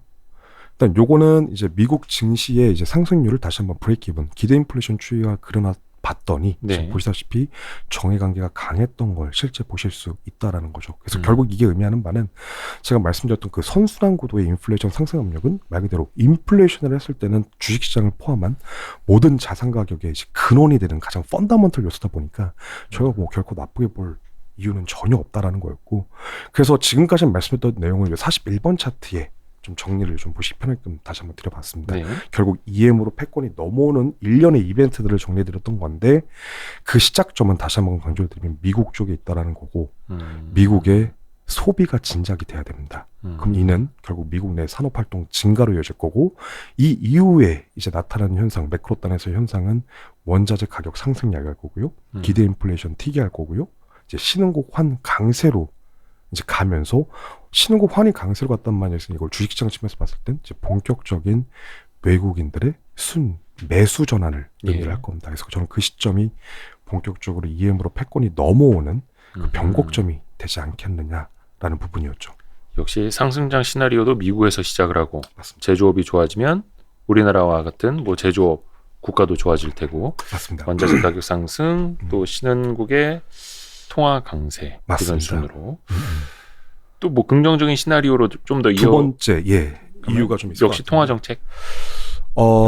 통화 정책이랑 무관하고요. 그러니까 이거는 지금 여기 소제목에서 써 있는 것처럼 지금까지는 앞서 말씀드렸다시피 지금 현재 저희가 처하고 있는 상황 자체가 이 외생 변수 코로나다 보니까 가정이 필요했다라는 거였고요. 네. 가정 지금까지 뭐 부정적이었던 아니면 긍정적이었던 이런 모든 가정을 다 차치하고라도 미국만 별도로 떼내서 보지 않습니까? 네. 그러면 여기 제가 써드린 바와 같이 상승 여력은 미국은 여전하다라고 좀 봐주면 좋을 것 미국만 같아요. 놓고 보면 그렇죠. 미국만 놓고 보더라도 내년 말까지 지속적으로 꾸역꾸역 미국은 올라갈 가능성이 높다라는 거거든요.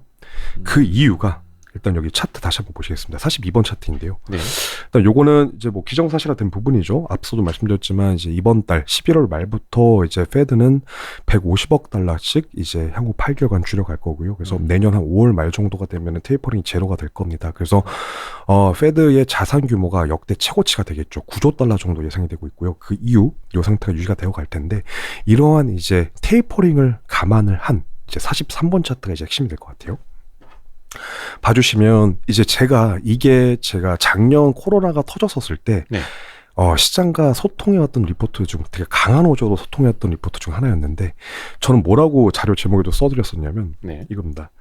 지금 현재 플랜 유동성 기준 미국 증시는 작년 초였습니다. 미국 증시는 최소 지금 현재로부터 최소 60% 상승 여력이 남아 있다라는 게 제가 이제 그때 당시에 리포트 제목을 좀 써왔던 거였고 지난해 초반에 작년 초죠. 예. 그래서 풀린 유동성 기준 미국은 최소 60% 이상 상승 여력이 있다라는 게 주요 골자였었고, 그래서 이거 로직을 좀 잠깐 말씀을 드려보면 심플합니다. 요 하늘색 선을 좀 봐주시면요, 이게 미국 증시의 상승률을 유동성 증가율로 이제 차감을 한 유동성 밸류에이션 지표들이고 한번 봐주시면 여기서 이제 요런 붉은색 음영되어 있는 구간을 한번 봐주시면요. 네. 작년 코로나 때도 그랬고 2008년 금위기 때도 그랬고요. 00년도 IT 버블 터질 때도 그랬어요. 이 유동성 밸류에이션 지표가 매번 나타났던 현상이죠. 이런 마이너스 2시그마 하단 밴드까지 아웃라이어급으로 떨어졌을 경우 네. 그 직후에는 매번 이렇게 플러스 2시그마 상단 밴드까지 수직 상승을 해왔다는 경험이 있었다는 겁니다. 어떤 게 유동성 밸류에이션 지표죠. 요 하늘색 선이요. 유동성이 예, 그러니까 증시 상승률을 유동성 증가율로 차감한 요 유동성 밸류에이션이라고 제가 표현하는 요 유동성 선이, 밸류에이션. 요 하늘색 선이 네. 공통 분모가 이런 아웃라이어급으로 마이너스 2시그마 하단 밴드를 건드렸을 경우 네. 그 직후에는 매번 수직 상승을 해서 플러스 2시그마 상단 밴드까지 터치를 해왔다더라라는 거였죠. 솔직히 이해가 잘 안 갑니다. 아, 그러시죠. 예. 너무 어렵습니다. 이 부분. 그래서 네, 그러니까 네, 결론만 좀 말씀을 드려보면 네. 이번 그 코로나 유동성 사이클 때도 뭐 예외는 아니었다라는 거였고 네. 그래서 작년에 이제 3월 달이 마이너스 2시그마 하단 밴드 건드렸었던 최저점이었고요. 올해 들어서 4월 중순이 이제 과거 패턴대로 플러스 2시그마 상단 밴드를 건드렸었던 시점이었거든요. 네. 지금의 유동성 밸류에이션의 모습은 상단을 건드리고 반락 중입니다. 그래서 결국 이게 의미하는 바는 그동안 풀렸던 유동성에 대한 지금 열기가 식어가고 있는 단계라고 해석을 해주시면 좋을 것 같고요. 말 그대로 민 리버전 컨셉으로 그 유동성 밸류에이션 지표가 제로까지 간다는 가정으로 봐주신다면 현재 유동성 남아있는 것 기준으로 S&P 500의 상승 여력이 계산되고 있는 것이 16% 정도 내년 말까지 최소 상승 여력이 있다. 그래서 뭐 예를 들어서 여기서 금리를 올리거나 유동성을 좀 줄이지만 않더라도 줄여도 줄이더라도. 테이퍼링을 감안을 해도 예. 지금 현존하는 유동성 기준 아직까지 미국 증시 최소 16% 상승시킬 여력이 남아있다라는 게 미국 증시 쪽이라는 거고요. 그래서 S&P 500포인트 기준으로는 그게 한 5,300포인트 정도 이상으로 보고 있다라는 거였었습니다. 유동성을 줄인다라는 거는 이제 테이퍼링 속도를 감안한 것까지 그렇죠. 넣었을 때 150억 달러씩. 예. 월별 150억 달러씩 맞습니다. 줄이는 걸 감안을 하더라도 16% 정도의 업사이드가 있다. S&P 500. 예. 아하. 본격적인 긴축으로 접어들기 전인 내년 말 전까지는 미국 증시는 최소 16% 상승 여력이 있다라는 거였죠. 지금 모든 가정을 다 차치하고 보시더라도. 네. 본격적인 이제 기준금리 인상을 하기 전까지. 맞습니다. 네. 그거는 미국도 못 피할 것 같고요. 앞서 보셨던 것처럼 정책 의존도가 높아진 만큼. 네. 요게 그러면은 이제 도안이면 뭐해서 뭐가 될 수 있는 긍정적인 지금 시나리오? 시나리오 두 개를 말씀을 드렸던 거였고 네. 일단 보시면 그래서 좀 정리를 좀 보시기 편하게끔 요약으로 바로 넘어가 주시면요. 네. 그래서 일단 가운데 있는 미국 증시 쪽부터 먼저 좀 봐주실게요. 방금 앞서 말씀드렸었던 유동성 밸류에이션 기준으로 해서 미국은 아직까지 이제 16% 내년 말까지 열려 있다. 그래서 S&P 포인트로 환산을 해보면 5,300포인트 이상이 될 거고요. 네. 일단 왼쪽 상단 봐주시겠습니다. 첫 번째 미국과 이러한 포지티브한 디커플링 현상이 되는 거 있죠. 시나리오 1인데 앞서 말씀드렸던 것처럼 내년에 이제 각국이 본격 도입하려고 준비 중인 요 위드 코로나 정책이 성공으로 갔을 경우 국내 증시는 최소입니다. 최소 상승 여력으로 현 수준으로부터 한 24% 정도 지금 계산이 되고 있어요. 그래서 네. 포인트로는 코스피 3,700포인트 정도 이상이 될 거다라는 거였고요. 여기에 대한 가정은 이제 ROE PB 밸류에이션 가정을 했습니다. 그래서 여기에 이제 산식으로 들어간 또 ROE 가정으로는 12% 정도 대입을 해서 타겟 PBR이 1.31배. 그래서 이러한 시나리오대로 흘러간다라는 말인즉슨 이제 미국 경기 호조, 말 그대로 미국 이제 소비 진작에 따른 본격적으로 신흥국으로 패권이 이전을 의미하는 시나리오가 될 거고요. 또 다른 이제 디커플링 현상이죠. 이건 이제 네거티브한 시나리오가 될 것 같기는 한데 네. 앞서 말씀드렸던 것처럼 이 위드 코로나 정책이 이제 실패로 돌아갈 경우가 될 것 같고요. 네. 이랬을 때 국내 증시는 최대 하락 여력으로 개선되는 게 이제 현 수준으로부터 한 10% 정도 하방이 좀 예상이 되고 있고 이걸 포인트로 환산해보면 2,600포인트 정도가 나오는데 근데 2,600포인트라고 할지언정 저희 이제 반도체 슈퍼사이클에서 썼던 17년도 때 최고점과 사실 유사한 레벨이긴 하거든요. 그래서 지금 이 가정 자체는 이제 17년도부터 이러한 이제 19년도 저희 국내 증시의 이제 역금융 장세 때 평균 PBR이었던 0.95배를 좀 가정한 수치다라고 봐주면 좋으실 것 같고 이러한 시나리오대로 흘러간다. 내년에 말 그대로 위드 코로나 정책이 실패로 돌아가서 엎친 듯 덮친 격으로 경제는 멋졌는데 물가만 튄다. 말 그대로 스태그플레이션의 이제 초읽기 본격적으로 그 국면에 진입하지 않겠느냐. 라고 봐주시면 좋으실 것 같습니다. 그래서 일단 요런 부분이 저는 이제 크게 이제 정리해보면 이거죠. 그러니까 내년 전망을 저는 말 그대로 뭐 아니면 도, 그러니까 양극단을 좀 예상을 하고 있어요. 위드 코로나 정책 성패 여부에 따라서.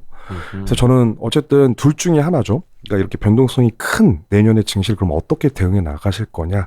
대응 전략까지 조금 여기 써드렸습니다. 보시면 여기 한 번만 더 정리를 하고 갈게요. 아, 예, 일단은 미국 증시 자체는 예. 앞에서 말씀하신 것처럼 테이퍼링을 하더라도 예. 상승 여력은 한 15.6% 맞습니다. 정도 있으니 그걸 이제 중심으로 한국 증시를 논해 보면 맞습니다. 위드 코로나 정책이 성공하는 긍정적인 시나리오 때 최소 상승 여력 한 24.3%. 예. 그게 3,690포인트 정도 예. 보시는 최소. 거고 예. 만약에 위드 코로나 정책이 좀 실패해서 예. 안 좋게 간다면 예. 한 최대 하락 한 10.4% 2,661포인트 정도 보는 건데 요거는 맞습니다. 과거에 역금융 장세 그러니까 예. 유동성의 어떤 지원을 못 받았었던 회수기, 뭐 정책 인상기라 금리 인상기라든지 그런 좀 타이트닝이 있었을 때 시기 맞습니다. 그게 PBR 0.95배 정도로 였다라는 감안을 거고요. 하면 2,661포인트 정도가 맞습니다. 밸류에이션으로 봤을 때는 하단으로 보인다라는 맞습니다. 거죠. 맞습니다. 이게 요거 하나 첨언을 제가 좀 사족을 달자면 요게 이제 기사로 인용이 될 때는 증시 상단은 3,690에서 하단은 2,661포인트로 전망했다. 그럼 이제 뒤에 가서는 나도 저런 전망은 하겠네. 네, 그렇죠. 라는 이야기가 또 따라붙을 수가 있을 텐데 맞습니다. 앞에서 거의 뭐 1시간 동안 여러분이 설명을 들으신 것처럼 맞습니다. 엄청난 고민의 산물이고 맞습니다. 또 시나리오별로 봤을 때 또 밸류에이션으로 그걸 나눠봤을 때 이런 구간이 이제 예상이 된다라는 거니까요.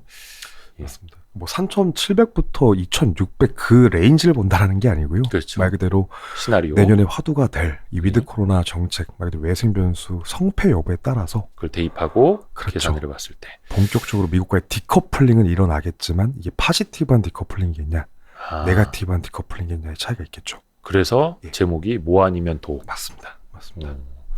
네. 그리고요. 예. 그래서 저는 이제 지금까지 이제 설명을 드려온 것처럼 내년은 극과 극이에요. 그러니까 뭐 아니면 도가 될 가능성이 높고 이렇게 좀 변동성이 높은 장을 좀 예상을 하는 만큼 이러한 좀 내년 예상되는 증시 속에서 좀 대응을 하시는 전략으로요. 일단 저는 이제 내년 이렇게 그러니까 양극단으로 볼 확대 가능성이 높은 이런 증시, 내년 증시를 예상을 하면서 네. 제가 좀 제안드리고 싶은 부분이 요 56번 요게 이제 핵심이라고 또 봐주면 좋을 것 같아요. 결론 부분에서. 잠시만요. 자, 예. 이거는 제가 솔직히 중학교 수학 시간에 한번 도망간 적이 있거든요. 그 이후 약간 비슷한 분위기인데 이거. 그러니까 저희가 네. 뭐 이제 이 두퐁 ROE라고 해가지고 그러니까 ROE를 네. 구성하고 있는 컴포넌트들의 조합이거든요. 못 알아듣겠습니다. 듀퐁 ROE요? 두퐁, 두퐁이라 그래가지고 예. 이 두퐁이라는 경제학자가 만든 이제 그 화학회사 듀퐁이 아니라 그거 아닙니다. 이제 그 ROE를 구성하고 있는 컴포넌트별 이제 네. 이제 브레이크다운이라고 봐주시면 좋을 것 같은데 네. 일단 지금 보시는 것처럼 이 ROE라고 했을 때는 그냥 ROE가 이렇게 뭐 저희가 뭐 자본 총계를 분모로 두고 넷 인컴을 분자로 놓고 그게 아니라 이걸 컴포넌트 바이 컴포넌트로 브레이크다운 해봤을 경우 네. 이걸 구성하고 있는 산식이 이제 넷 프로핏 마진과 에셋 턴오버, 그러니까 자산 회전율과 파이낸셜 레버리지, 그러니까 재무 레버리지, 부채 효과. 예. 그렇죠. 이 조합이다라고 좀 봐주시면 좋을 것 같거든요. 근데 저는 이제 내년 이런 전망하는 데 있어서 그러니까 양극단의 지금 방향성이 이제 큰 이런 볼이 이제 높은 이런 증시를 전망하는 데 있어서 기존의 이런 두퐁 ROE는 사실 좀 제약이 있다. 네. 내년 같은 특히 이제 내년과 같은 역금융 장세가 예상이 되는 그 환경 속에서 문제가 될 만한 컴포넌트가 맨 오른쪽에 있는 요 파이낸셜 레버리지 쪽이 가장 좀 큰 이슈가 될 것 같아요. 그게 영향을 가장 크게 미칠 수 있으니. 그렇죠. 그러니까 왜냐하면 그래서 저는 일단 요거를 대체를 해서 지금 이걸 OP 레버리지, 영업이익 레버리지로 대체를 해놨다면 좋을 것 같고요. 일단 여기 대한 이유를 좀 말씀을 드려보면 저는 이 시각은 바뀌지가 않았습니다. 이 57번과 58번 차트가 좀 중요할 것 같은데 네. 이 시각은 제가 작년 초부터 지금 이 리포트를 심지어 뷰가 이렇게 많이 바뀐 이 리포트를 쓰면서까지도 변하지 않은 건데요. 뭐냐면 저는 이번 유동성 사이클 내내, 이번 사이클 내내 저는 지속적인 물가 상승률이 존재할 거다라고 보고 있어요. 네. 일단 이거죠. 제가 그동안 리포트를 통해서 계속 강조드렸던 것처럼 저희가 지금 시장에서도 뭐 뉴스를 통해서라든지 CPI 너무 높다, 고물가 상태라고 할지언정 네. 지금 현재 저희가 지금까지 경험해왔던 CPI 상승률은요.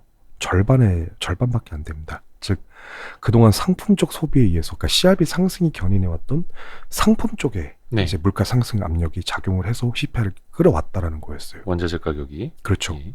근데 이제 내년부터 각국이 본격 도입 예정인 요 위드 코로나 정책이 이제 앞으로 전개될 시 이거죠.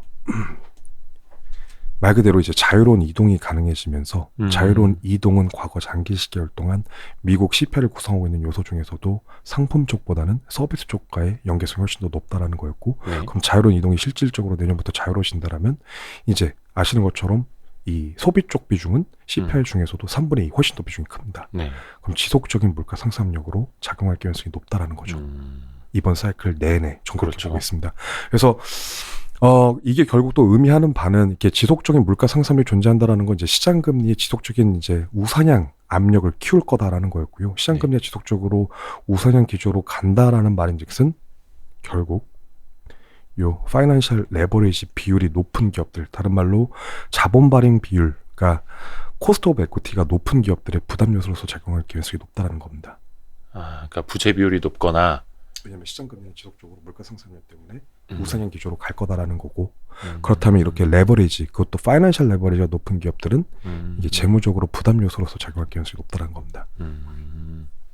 그래서 예. 중요한 건 내년과 같은 이런 이제 역금융 장세죠. 그러니까 말 그대로 이제 실적 장세 속에서 어쨌든 이런 체력 개선이 좀 더 눈에 띄게 돋보이게 할 수 있을 만한 그거를 해서 저는 OP 레버리지로 이제 대체를 해서 보겠다라는 거였고요. 참고로 한 가지만 더 보여드리겠습니다. 네. 제가 역금융 장세 지금 계속 말씀드리는데 네. 이게 실제 백테스팅을 한 요 전략의 유효성이에요. 그러니까 보시면 우리나라는 네.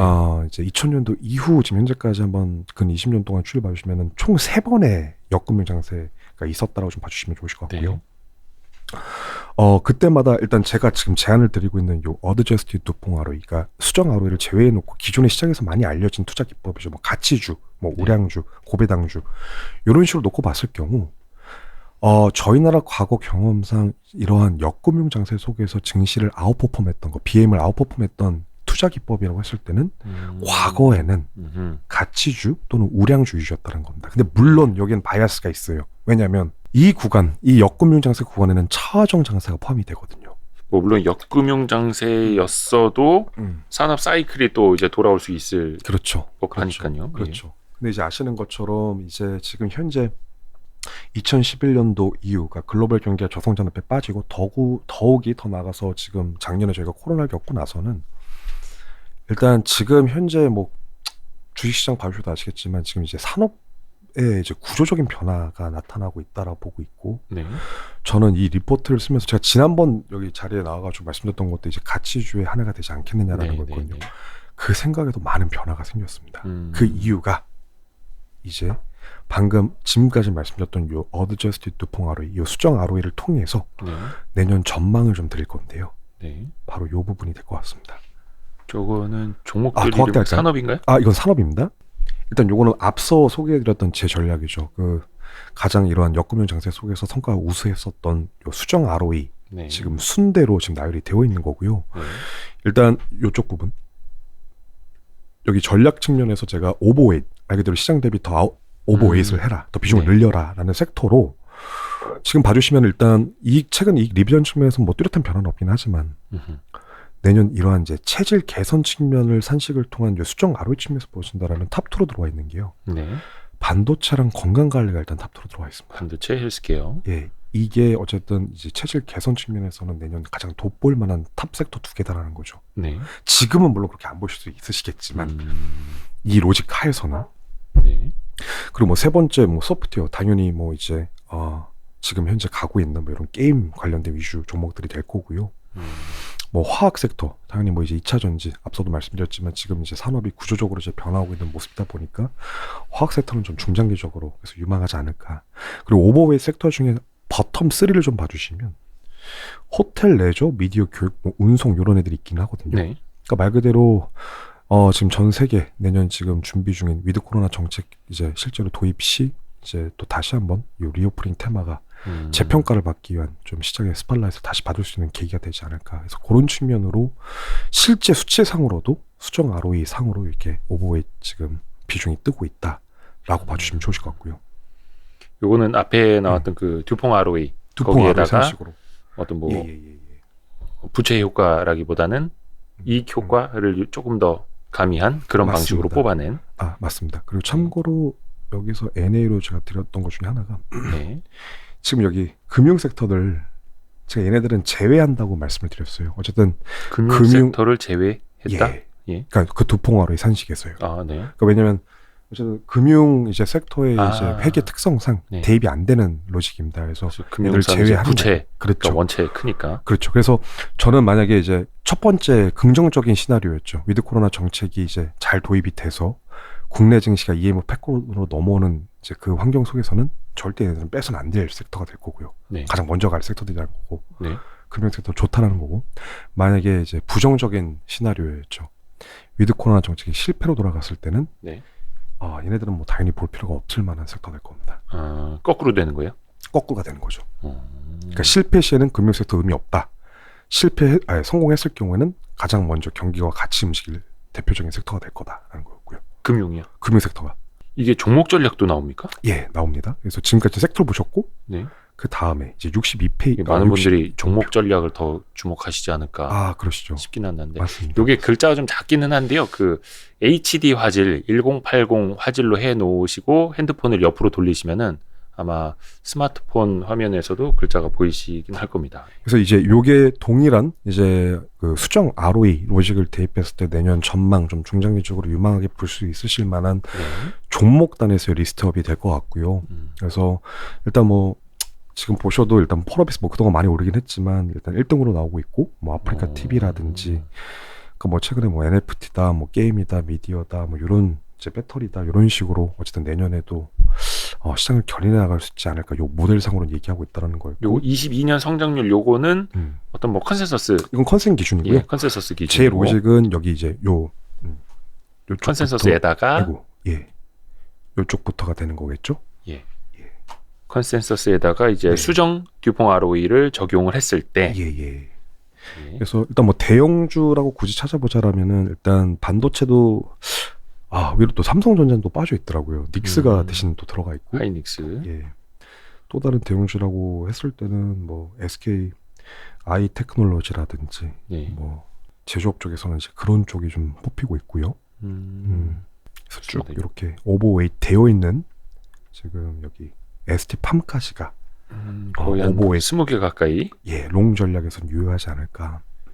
말 그대로 요거는 이제 컨센서스랑 말 그대로 예. 이제 콘트를 통해서 예. 수정 듀퐁 ROE를 통해서 뽑아놓은 종목들이고 펄어비스, 맞습니다. 알테오젠, 아프리카 TV, 하나머트리얼즈, 휴젤, 이오테크닉스, 위즈익 스튜디오, 천보, SK 하이닉스, 일진 하이솔루스, 강원랜드, 롯데관광개발, 호성, SK IT, 하이브 지노스, KMW, 명신산업, 일진 머트리얼즈, 한올바이오파마, 솔로엠, 대주전자재료, 에코프로비엠, ST팜까지네요. 오버웨이시고요. 예, 그게 이제 비중 확대 전략. 예. 이렇게 쭉 불러드렸는데 꼭 그 라디오에서 협찬 넣는 그 광고주 명단 같긴 한데 그건 이제 희망사항이고 물론 이거는 이제 컨센서스를 바탕으로 한 거고 시장 뭐 컨센서스가 달라진다라든지 그러니까 인풋 값이 달라지면 당연히 아웃풋 결과는 당연히 달라지는 거니까 퀀트를 보실 때는 그걸 꼭 이제 감안을 하셔야 된다라는 거고 요거는 그래서 인풋 값이 바뀔 때는 또 이거는 또 수정이 될 수가 있는 거잖아요. 그렇죠? 있습니다. 네. 맞습니다. 이제 이거는 이제 그러니까 그런 미세한 이제 조정을 좀 피하기 위해서 제가 지금 보시는 것처럼 내년뿐만이 아니라 요 산식을 계산하는 데 있어서 수정 ROE를 계산하는 데 있어서 23년도 것까지 내후년 것까지 끌어와서 지금 쓰고 있다고 하면 좋을 것 같아요. 그러니까 단순히 내년 한 해 이 주식 어떻게 바뀌느냐 그런 미세한 조정에 대한 편취를 막기 위한 전략이 되는 거겠죠. 그래서 보다 더 23년치까지도 그렇죠. 같이 넣어서 보다 더 멀리 이제 봐서 큰 변화는 없을 거다라고 일단 봐주시면 좋으실 것 같고요. 일단 이게 대세이다라는 그 흐름만 일단 좀 보조 지표로서 좀 활용을 해주시면 감사할 것 같고요. 맞습니다. 그래서 이런 정량적인 거 위에다가 이제 정성적인 걸 이제 그렇죠. 얹어야죠. 일단 색깔만 좀 보시면 좋으실 것 같습니다. 색깔을 보고 그 다음에 또 정성적인 분석도 좀 같이 해봐야 되는 거고요. 또 항상 말씀드립니다만 경제도 살아있고 기업도 살아있는 생물처럼 언제든지 이제 변할 수 있는 거기 때문에 그래서 항상 그 퀀트를 볼 때 또 이제 어떻게 보면 그냥 과거 고정돼 있던 데이터에만 또 머물러 있으면 안 되는 거니까 그 데이터는 계속 변하고 있는데 내가 한 달 전에 본 김경훈 연구원의 방송 요것만 이제 생각을 하고 있으면 또 안 되는 거니까 그래서 좀 어렵죠? 쉽지가 않죠? 네, 맞습니다. 야, 이게 사실 2022년 연간 전망 자료고 우리 김경훈 연구원이 정말 오랜 시간 고민을 거듭한 맞습니다. 산물입니다. 큰 맞습니다. 이제 예. 산통을 겪어서 낳은 아이인데 아, 맞습니다. 그 아이가 뭐 아니면 도 이렇게 외치고 있네. 아까 이제 소뚜껑, 네. 소뚜껑에서부터 우리가 시작을 해서 예, 예. 야, 저 소뚜껑이 왜 저렇게 김이 팔팔 났는지 예. 생각해 보니까 그 김에 있는 수증기 입자만큼 여기 대입된 숫자들이 많은 것 같습니다. 야, 셀 수 없이 많은 데이터들이 들어갔고. 이것도 저 지인이 또 똑같은 질문을 줬거든요. 야, 경훈아, 네 결론이 이게 뭐 모르겠다라면 김이 왜 나고 있냐? 김이 나는 이유는 어쨌든 작년에 뿌린 이제 씨가 있으니까 말 그대로 각국 정부들이 어쨌든 이제 부양책을 해왔으니까 거기에 따른 이제 지금 100도씨가 넘은 거다. 그 부뚜막에다가 근데 나무 지금 장작을 활활 넣었기 그렇죠. 때문에. 그렇죠. 근데 열어봤더니 아직까지 좀 설익은 게뭐 곳곳에서 몇 가지가 보인다. 예, 아직 다 익지 않은 건 아닐까라는 게 조심스럽게 제가 전망을 쓰면서 좀 그래서 좀 길어졌던 거였고 시간도 오래 걸렸던 거였고 이제 제가 직전까지만 나왔을 때 이제 말씀드렸던 게 내년 전망을 너무 좀 강하게 말씀을 드려왔어서 네. 이게 두 번째 지금 여기 출연인데 갑자기 또 이제 뷰를 180도까지 바꾼 건 아니지만 뭐 케이스 바이 케이스긴 하지만 예, 시나리오를 제시해 주시고 시나리오지만 그래서 너무 좀 갑작스럽게 톤이 바뀐 거 아니냐라고 하실 수도 있는데 그래서 사실 이제 매니저분들께서는 더 궁금해하셨던 것 같아요. 왜냐하면 제 스탠스를 알고 계셨고 지난 2개년 동안 제가 리포트를 쓰고 경우라 갑자기 소제목 이게 뭐냐 왜 뭐 아니면 갑자기 도가 됐냐 그래서 갑자기 소뚜껑은 뭐냐 야 갑자기 왜 이렇게 바뀌었냐 빨리 일단 결론부터 얘기해봐라 그런 지금 상황이거든요. 그래서 현이파리님이 연구원님 너무 감사합니다. 설명에 비해 소소해서 죄송합니다라면서 이제 슈퍼챗을 쏴주셨습니다. 김경훈, 제가 김경훈 연구원님한테 밥을 사도록 하겠습니다. 그러면 아니 왜냐면 아까 이제 채팅창에서도 좋은 하루님도 정말 멋지다고 화이팅 해주셨고 듀크 벤트님이 채팅 잘 안 치시는 분인데 3%보다 오늘 방송이 알차다고. 최고의 칭찬입니다. 감사합니다. 3%에서 섭외가 와도 이미 저 와이스트릿에서 했다고 말씀해 주세요. 예. 마녀쭈님도 오늘 내용 정말 좋다고 해주셨고 너무 감사합니다. 예. 한 가지만 네, 말씀해 주세요. 이거 딱 한 가지만 더 말씀드릴게요. 네네네네. 저 지난번에 나왔을 때 요 예. 자료인데 요거 기억나시죠? 네. 월이 바뀌었고요. 잠시만요. 이게 조금 좀 심각합니다. 이거 뭐예요? 이게 그러니까 기억나실 거예요. 그러니까 신경기종합지수라 해가지고 네네네네. 제가 매달 초에 국내 증시 리스크 온오프 관련된 걸 월간 단위로 말씀드렸잖아요. 네. 그래서 지금 리스크 온오프를 그러니까 지금 주식 할 때다 안 할 때다를 네네네네. 매달 초에 제 텔레그램에 네. 이제 매달 1일자로 월간 단위 리스크 온오프를 말씀을 드려왔던 건데 저희 지난달이었을 겁니다. 네, 한 3주 됐나? 맞습니다. 3주 한 4주 된 것 같은데 지난달에 나왔을 때는 요 10월달이었죠. 예. 제가 그러면서 말씀드렸던 게 지금 최근 3개월 연속으로 오프가 지난달 나왔을 때 떴다라고 말씀드렸을 거예요. 네. 8, 9, 10월. 네. 그죠? 그리고 중요했던 거는 일단 여기 위에서 보시는 요 신경기종합지수 요 파란색 선이 중요한 건데 일단 요거는 시간 관계상 일단 뭐 나중에 그 지난번 그 자료를 한번 그 유튜브 영상 한번 봐주시면 좋으실 것 같고요.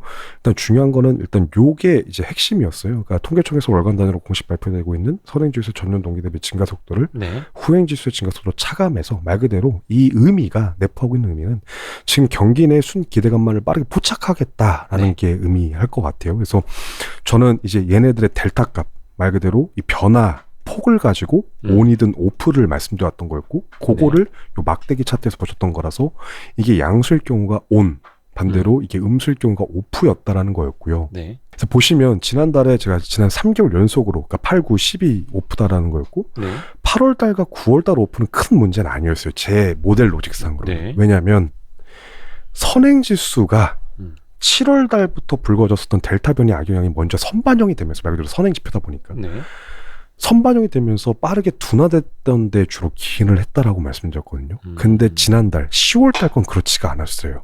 왜냐하면 선행은 물론이거니와 작년 코로나 사태 이후 처음으로 후행 지표마저 둔화가 포착이 됐다라는 거였고요. 근데 이게 중요한 이유가 뭐냐? 네. 제 자료에서 그동안 계속 강조드리고 있는 부분이지만 상대적으로 선행 쪽보다는 후행 지표 한번 방향을 잡으면 그 추세가 유지가 되는 연속성이 있다는 거였습니다. 네.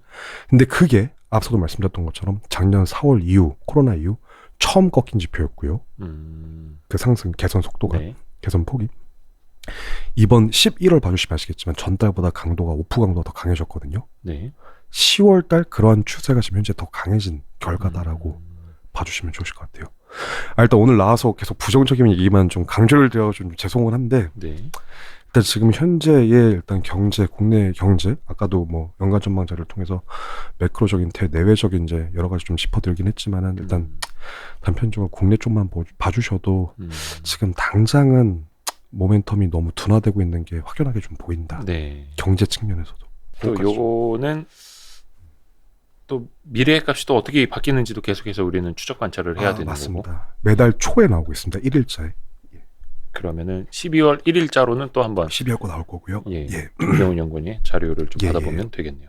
아이고 너무 감사합니다. 오늘 네. 벌써 7시 8분 지나가고 있는데 와, 네. 정말 장시간 너무 감사합니다. 네네. 꼼꼼하게 그 본인의 자료를 한 자라도 더 성의 있게 네. 전달해 주시려는 우리 김경훈 연구원님의 마음도 같이 읽을 수 있었습니다. 네. 예, 많이 배웁니다. 감사합니다. 제가 밥 한번 꼭 사겠습니다. 네. 시간 들어주셔서 감사합니다. 아이 별 말씀을요. 네.